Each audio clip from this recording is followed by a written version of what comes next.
Well, welcome to the Mary and Teri show. I am your host, psychic medium Beth Wrenn, and my co-host, Teri Petrella. That's right, Hi. Teri Petrella, for the M&T show. And the M&T show, even though it sounds like the empty show, it's the show where we fulfill your heart with love and light, fulfilling your destiny, direction, messages from the other side, and definitely directions. You know, this is the first time we're doing this show on video. Teri, I'm so used to doing radio that for me to be on camera, I'm like, I like having a face for radio. That means I have to dress up. You got me wearing makeup. What? So, Dave, you're being mean. And I'm not touching my camera either, but I so want to touch this keyboard. But I won't. I'm good. So, Teri, what's going on with you this week? Well, you know, we've had a couple calls that I felt like I wanted to share with everybody on the radio a little bit. People are asking me questions about you, believe it or not, right? And so they're saying to me, hey, listen, I want to know if Mary Beth would tell me something that is bad, like if something bad is going to happen to me, would she tell me? Would she really go into all that detail? And how would she handle that? And so I kind of giggle because not necessarily are you really all about that, obviously, okay? And so, you know, I will ask questions like, well, what do you mean something bad? Well, like, am I going to die? Am I going to, you know, those kinds of things. I'm like, well, listen, I do know this. Mary Beth prays prior to every session. She meditates prior to every session. She makes sure that whatever she hears that comes through from the other side, that she is giving you good, clear direction on what to do next. Now, if that has something to do with what you perceive as bad, she's going to turn it into something that's more of a positive and encouraging, more of an empowerment as to you have the way to change whatever it is. This is, you know, God gives us free will. So Amen. You're able, What? That's exactly it. You said the key word. God gives you free will. You know, I didn't mean to just walk right onto your conversation, Teri, but I was just thinking in my mind, that's exactly it. God gives you free will. Now, as to answer that question, I've been asked that question for many years. And, you know, it came through as a meditation. Of all things, I was watching The Tonight Show, show my age, but I was watching Jay Leno, show my age, and he was making a joke about a psychic gets on an airplane. The airplane crashes. Yeah, I know, not a joke, but just bear with me. And why didn't the psychic see the end of the world or the plane crash? So in meditation that night, I said, hey, God, Mother, Father, God, why didn't the psychic see the plane crash? And this is the answer I got back. I was told in spirit that if we show you something that's considered scary or negative in the future, that future may not have to happen. You see, if I'm seeing something that's considered negative in the future, one, I'll make a judgment call. So I have to kind of feel out to sense that if the person, the client, is ready to receive that information. And if I sense they are, the first thing I'll do is humble myself by saying, I'm not a doctor. I'm not a real estate agent. I'm not a stockbroker. Go to your experts. Secondly, if I see something negative, I will always ask Spirit for the positive as well. So you're not going to just hear me say, you're going to die. Okay, duh, we're all going to die. Okay, I got it. Newsflash. But if I'm seeing something serious as in health, numero uno, I'm not a doctor. Keep that in mind. Any psychic that says to you, if they're going to give you something health-wise, keep in mind, they're not a doctor. I have a tendency to talk with my hands, Dave. I better sit on my hands. Anyway, I can see my hands flaring around on the camera. But anyway, going back to it, I remember a very powerful experience where a woman had come to see me at, in fact, my co-author to a new book I'm writing, Patsy Beaker. Shout out to Patsy. Oh, speaking of which, Teri, I have to digress. Dave, I'm digressing. Audience, I'm digressing. Shout out to Aaron at Target for being an angel and a miracle worker. If you're listening, Aaron, thank you. Back to the show. Okay, so I was saying, I actually met a woman whom I read 16 years ago, and she was at a no-kill cat rescue. And she'd brought in these 2 cats because she'd been taking care of for this older gentleman who died. And she didn't want to give the cats to like animal control because, well, you'll know what they'll do. So she gave the cats over to this no-kill cat rescue that was formerly run by Patsy. And all of a sudden, the spirit of the man who died just enters my mind and says to her very firmly, at first he says it to me, and I'm like, you want me to say what? So the spirit says to me, tell her to go to the doctor. She's going to have a heart attack. And of course, I turn around looking at the air behind me going, I'm not going to be telling anybody that they're dropping dead of a heart attack unless you give me gory details. So he starts giving me gory details. So I said to the woman, look, I could be wrong. I'm not a doctor. I'm being told by the man who you used to take care of, he's telling me for you to go to the doctor because you're going to have a heart attack. And she says, oh, no, I do have cardiac problems. I'm going to the doctor when I come back from my trip. Oh, I'll think nothing of it. Well, she was supposed to leave on that trip on Tuesday. So I just said casually, well, listen, if you got time, maybe you could go to the doctor Monday, make an appointment, so that when you come back from your trip, you could at least be at the doctor's office. She goes, yeah, okay. So nonchalantly, she goes to the doctor's office on Monday, makes the appointment, and 11 o'clock on that Monday morning, she had a widow maker right in front of the cardiologist. Had she been anywhere else, she would not have made it. So I can't take the credit, I'm just the messenger, but her beloved person that she was taking care of was wanting to watch out for her. So even though I'm, as the psychic medium, saying something like something scary negative, I always look at it this way. If I'm seeing a, quote, root canal in your future, get the cavity filled now, okay? Because that future doesn't have to happen. Keep that in mind. That's what Teri is talking about. That's what God means when you have free will. Just because as a psychic we say, we see you turning left. Well, turn right. It's your choice. It's your life. Okay? So what I'm saying to you is you don't have to hang on every single word. So if a psychic medium says something negative, it could be misunderstood. How's that? Is that a good explanation? Do you understand that, Teri? I do. And I think that, people don't necessarily always want to hear something bad. They just don't want something bad to happen to them, right? So, and I think really just the way you deliver your messages to people really helps them understand that it's just time to act on whatever it is. So, nice job with that. I do, appreciate your delivery when you are giving specific details, which you do, okay? Which I love that about you, which is why I've joined you, right? And helping people understand that. So you're welcome. You're welcome.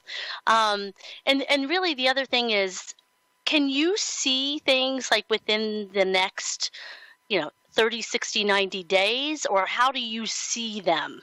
So, for instance, if someone were to say to you, okay, I'm going to have a heart attack, or that they're going to have a heart attack, right? So when is that?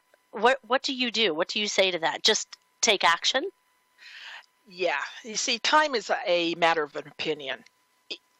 this week may be running slow for me, but Teri, it could be running fast for you. One of the hardest things for psychic to predict is time. Some psychics use tarot cards. Some other psychics use different tools.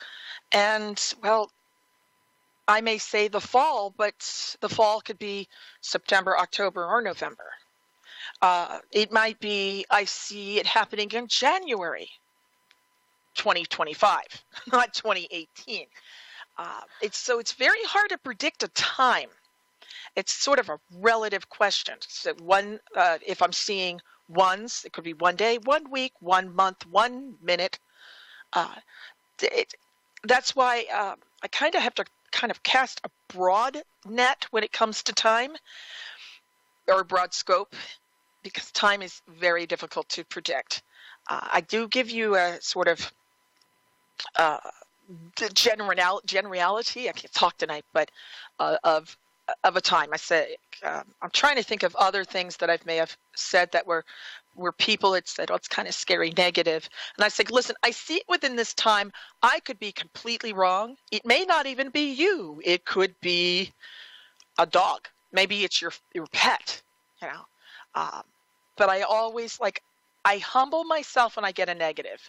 There's another experience that happened to me one time, and this thing was so awe-inspiring. That's how I became a psychic detective. Yeah, I worked for the police departments. This was about 1994, that long ago. Okay, this kid came to see me, and I suddenly got a flash vision, and I saw in my mind, I said, I see a name, and I told them the name, and then I said the last name. I said, that's unusual. I don't get last names, but I get this guy's name and this guy's last name. And then I said, he's been sober for a few years, but he started to drink again, and this has been on your mind, but you've been playing it down and chalking it off as just your imagination. And I said, if he is drinking 2 days before Christmas, he's not going to make it, but you're going to be there with him, and you need to speak up about it. And so this kid says to me, there's no way you could have known. And I said, well, what do you mean? Because when I got the reading, and it was so vivid to me, I sat back before I said it, and I said, Mother, Father, God, you better be giving me details, because I'm seeing a layout for death, and I don't want to scare this kid. So you better give me the gory details. And boy, did I get details. So he goes outside and he plays the tape, because I record my readings. So he plays the tape to his mother and his aunt. Then his aunt comes in, and she sits there very quietly, and she says, do you know who I am? I was like, no, I don't. And she says, I want to talk to you about my nephew's reading. I'm like, I'm really sorry, but that's what I see. And she said, she opens up her wallet and slides the wallet across the table, and I'm looking at a badge. And I'm like, oh my God, I'm being arrested. Oh no, this is the worst thing in the world. She said, no. She said, the details that you gave were so accurate. She says, I'm very impressed. Would you be willing to start working with me on different cases? And that's how I started to become a psychic detective. So, yeah. So when I get, quote, negative scary, sometimes negative scary is actually positive, but you got to be realistic.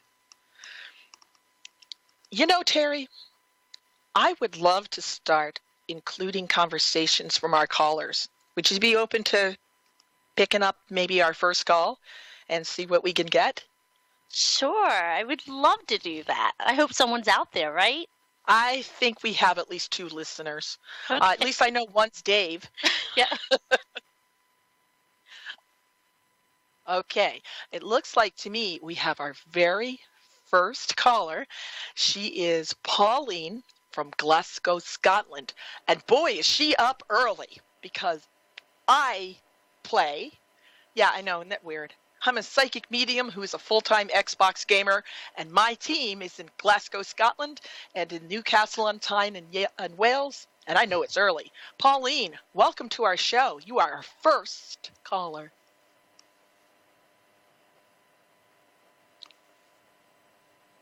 Pauline. Uh-oh. It's one flap to the west, one flap to the east.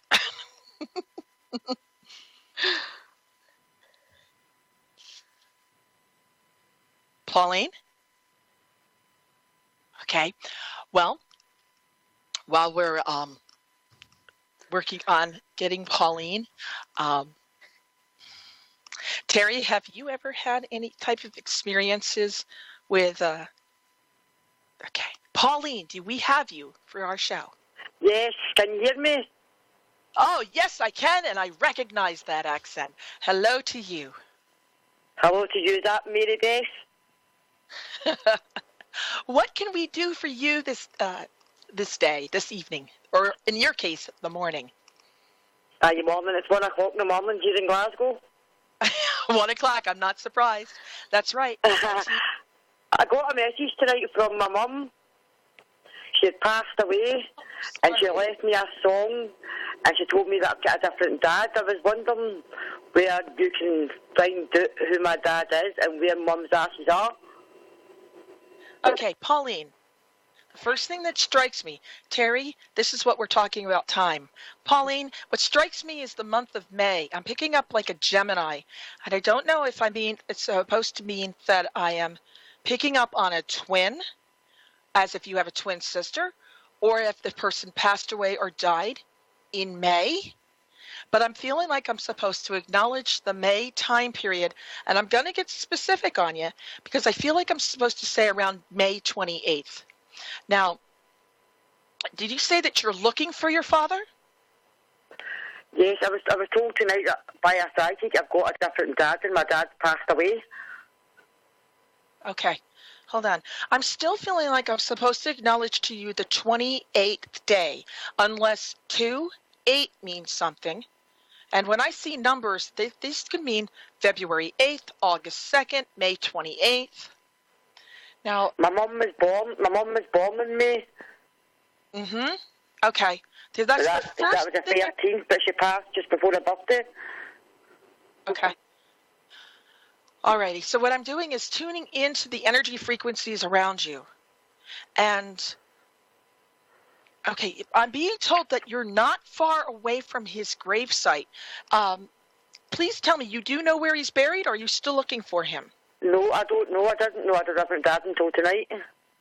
Okay. Pauline, I'm being made to feel like his gravesite is nearby you. Do you have a town? There's only one graveyard by me, and that's in Lamb Hill. Okay. I feel like I'm seeing a town with the letter M, but I want to say like Mulvaney. I don't even know if that's a Scotland town. No, it's Mary Hill. Mulvaney, Mulholland, M-O-L. No, it's called Mary Hill. That's where I stay. Okay. That's what I'm feeling like. His spirit is looking for you, and I feel like you're going to be getting psychic cognitive dreams about him. Now, I also am being shown a wristwatch, as if you've got an object of his that you could focus in on. I haven't got nothing belonging to my dad. Okay, because I'm still feeling like I'm supposed to acknowledge that wristwatch. The spirit world mentions the word Donald, D-O-N-O-L-D. Yeah, okay. All right. I know a Donald that passed, a friend. It's a friend? Okay. So the spirit world is helping you find your father. Now, I'm going back to your mom's energy, and I feel like I'm supposed to tell you Joan, or that I'm supposed to mention the Ja name to the female. John is my brother. Okay. Now, is he helping you? That's a dumb question. I know that. Never mind. I know the answer. Dumb question, yeah, dumb question. The dumb question is he's helping you. Well, duh, I know that. Everybody who's listening knows that, too. Thank God, Teri, we only have 6 callers. Okay. Anyway, okay. The good news is, and Pauline, we were talking about time. And this is, Teri, this is where I'm talking about time. I'm seeing the number 6. And I feel that in June, Pauline, listen carefully. I feel in June, you're going to find your father's grave site. But I'm feeling that in June, you will also find a newspaper article or something in print, either online, microfiche, through a library. And I have a very strong impression that by Christmas, I feel that you are going to be finding another brother, another sibling. I'm hearing brother, though. I know that I'm getting flooded with messages from your family, but I'm being shown a lot of books, as if somebody is a teacher or a librarian. I've got problems with reading and writing. Okay. You have problems with... Okay. You're doing the research, and my strong impression is that you're going to find him. Teri, I'd like to kind of throw this to you. Do you have any suggestions that maybe Pauline could do in research for her parents? Well, I mean, I don't know what you've already done, Pauline. What have you done right now to kind of, and who is helping you right now? I've just found out tonight that I've got a different dad and my dad's passed away, so I haven't found out anything. My mum's passed away, so I can't ask her. You're supposed to look for the city with the fork. F-O-R-K. I don't know if it's South Fork or folk, like people. F-O-L-K. I'm trying to be careful because if this was radio, it'd be misinterpreted. So, you know what I mean? Yeah. I don't want Dave kicking me off the air. Okay. But I'm supposed so think of fork like spoon and knife. Okay. But now, Annie, I'm feeling that one of your parents passed away from a heart attack. And the strange part is it feels like I'm going toward your mother. So it's either lung, heart attack, or right breast area. My mum passed away with a urine infection. Her kidneys had shut down. Okay, kidney infection. There's a strange feeling of a chest pain right side connected to the mother. Okay, this is where I have to say. She had a stroke on her right side. Right side, yes. I'm, like I said before, I'm not a doctor, so if I'm picking up on you, go prove me wrong. But anyway, Pauline, I feel a really good sensation that you're going to be finding out more about your father, and his spirit is looking for you. So here's the good news. Have you got? Can you get a name? Who he is? A name? Hold on. I get a just sound, but I feel like I'm saying more of a George, as in a G instead of a J. Okay. I know the word Donald came through, but I feel like that's connected. The J's. I get a J's. Pauline, I want you to stay in touch with us through Facebook and also definitely call the show back. We would love to find out how you're doing with finding your parents. But we really appreciate you calling our show tonight and being our very first caller. Pauline. Thank you very much. You're so welcome. And it's so good for you to stay up to listen to our show. I don't sleep at night time since my niece passed away. She was found dead in Wales. Oh. Well, definitely you've got the spirit world from the other side helping you out. And if I get anything else, pay attention to Facebook. We're located at Mary Beth Wrenn or Psychic Medium Mary Beth Wrenn. And you can use my website, marybethwrenn.com. But Pauline, thank you for calling the show. Teri, it's always been fantastic. Thank you. Okay, and don't forget, thank you for listening to our show. Quick shout out to Connie and Dave. And don't forget, reality is what you make it. Make sure you make it the very best. We'll see you next week.